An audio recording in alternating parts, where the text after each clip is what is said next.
No hace mucho hicimos una encuesta entre los miembros del canal para decidir cuál de los cuentos de Jorge Luis Borges, sobre 4 propuestos, eran sus preferidos. Se agregaron otros, pero de los votos y los comentarios surgió que La casa de Asterión es el de mayor consenso, con el 57% de los sufragios emitidos. Más allá de esta elección sui generis, se trata, en efecto, de uno de los relatos más breves y populares del escritor argentino, cuyos orígenes y temática analizamos brevemente en este informe.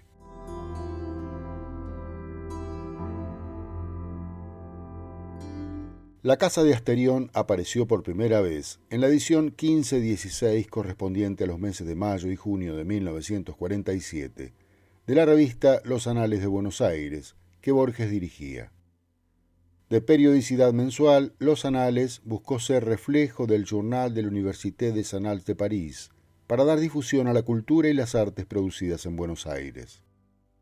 Se editaron 19 entregas entre enero de 1946 y principios de 1948, numerados entre el 1 y el 23, en cuyas páginas Borges dio a conocer muchos de sus cuentos más representativos, como Los Inmortales, Los Teólogos y El Zahir. También varios ensayos, notas sobre el Ulises en español, La paradoja de Apollinaire, El primer Wells, sobre Oscar Wilde, notas sobre Walt Whitman y notas sobre Chesterton.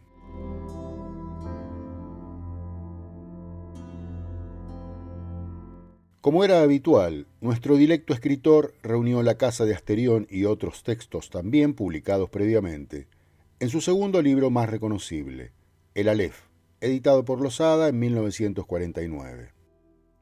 Advierte Borges en el epílogo a ese volumen que a una tela de Watts, pintada en 1896, debo La casa de Asterión y el carácter del pobre protagonista.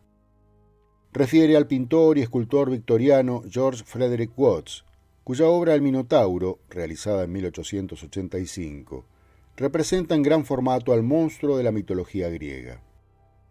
Visto medio de espaldas, el Minotauro mira al mar desde la azotea de su laberinto, por donde llegarán en barco los 14 adolescentes que le envía el rey Minos.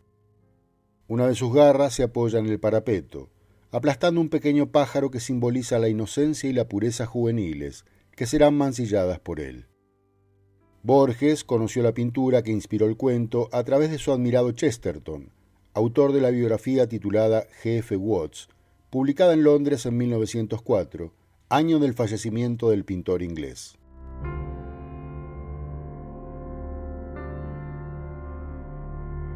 Para Norman Thomas Di Giovanni, editor y traductor de Borges, el cuento fue redactado casi de apuro en 2 días de 1947. Tal vez durante finales de abril, simplemente para llenar 2 páginas en blanco de la nueva edición de Los Anales de Buenos Aires. Edwin Williamson, profesor de literatura española y latinoamericana en Oxford, especialista en Cervantes y autor de libros como Borges, A Life, de 2014, sostiene una teoría más sofisticada.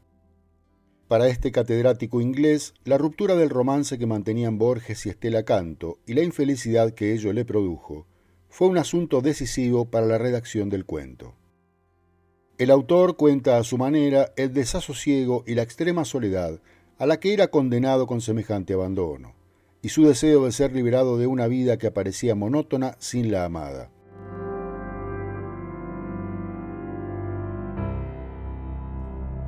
Nuestra teoría, sin desestimar las anteriores y solo como mera especulación, se vincula a una reinterpretación borgiana del mito y de la impresión que el lienzo provocó en el escritor.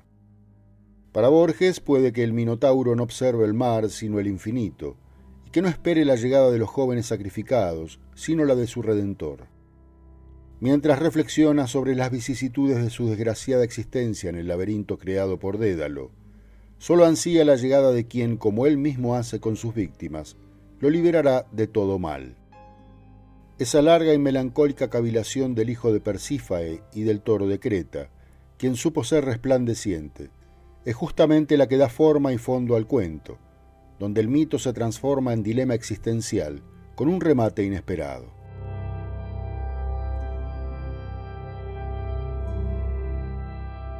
Para terminar, reproducimos en texto y audio La Casa de Asterión. Que lo disfrutes. No olvides compartir el video, darle me gusta, suscribirte al canal y activar la campanita de notificaciones. Y por favor, seguí mirando alguno de los informes que se recomiendan al final de este. Muchas gracias.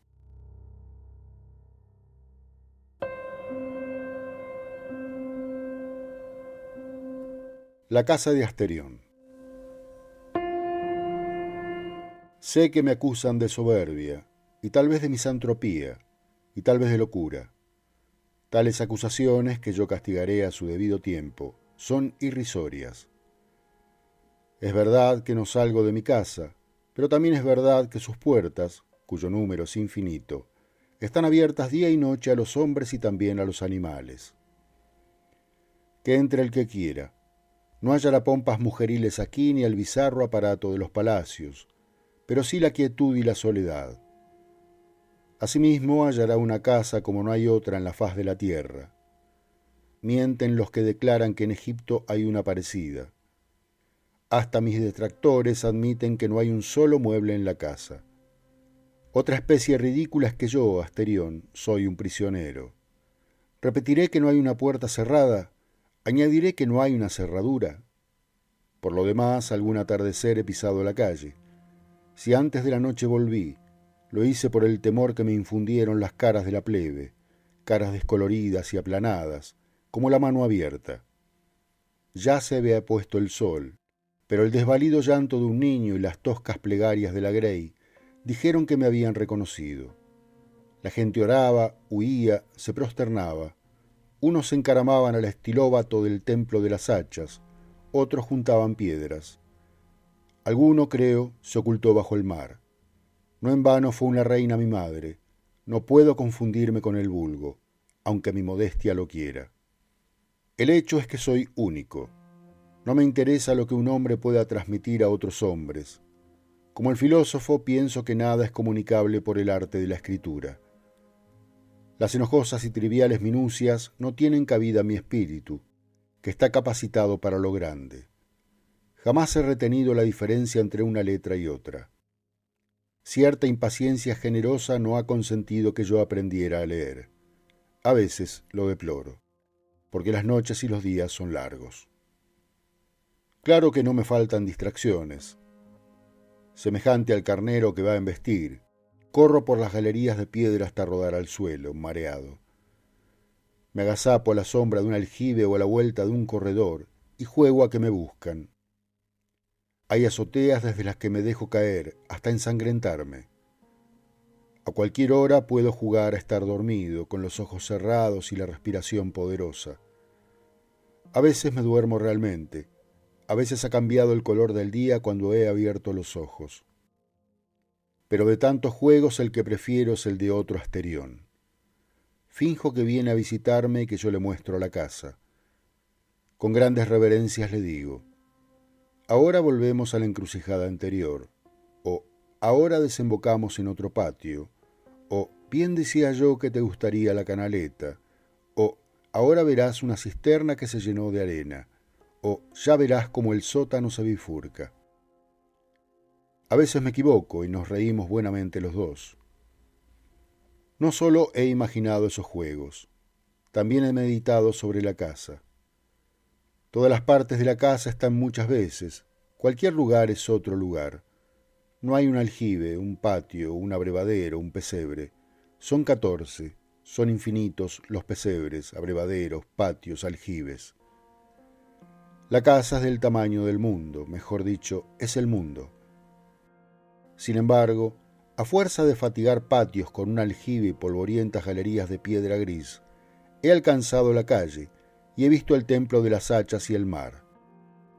Eso no lo entendí hasta que una visión de la noche me reveló que también son 14, son infinitos, los mares y los templos. Todo está muchas veces, 14 veces, pero dos cosas hay en el mundo que parecen estar una sola vez. Arriba el intrincado sol, abajo Asterión.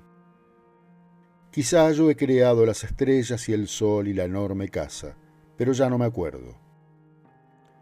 Cada 9 años entran en la casa 9 hombres para que yo los libere de todo mal. Oigo sus pasos o su voz en el fondo de las galerías de piedra y corro alegremente a buscarlos. La ceremonia dura pocos minutos. Uno tras otro caen sin que yo me ensangriente las manos. Donde cayeron, quedan, y los cadáveres ayudan a distinguir una galería de las otras. Ignoro quiénes son, pero sé que uno de ellos profetizó en la hora de su muerte, que alguna vez llegaría mi Redentor. Desde entonces no me duele la soledad, porque sé que vive mi Redentor y al final se levantará sobre el polvo. Si mi oído alcanzara todos los rumores del mundo, yo percibiría sus pasos. Ojalá me lleve a un lugar con menos galerías y menos puertas. ¿Cómo será mi Redentor?, me pregunto. ¿Será un toro o un hombre? ¿Será tal vez un toro con cara de hombre o será como yo? El sol de la mañana reverberó en la espada de bronce. Ya no quedaba ni un vestigio de sangre. ¿Lo creerás, Ariadna?, dijo Teseo. El Minotauro apenas se defendió.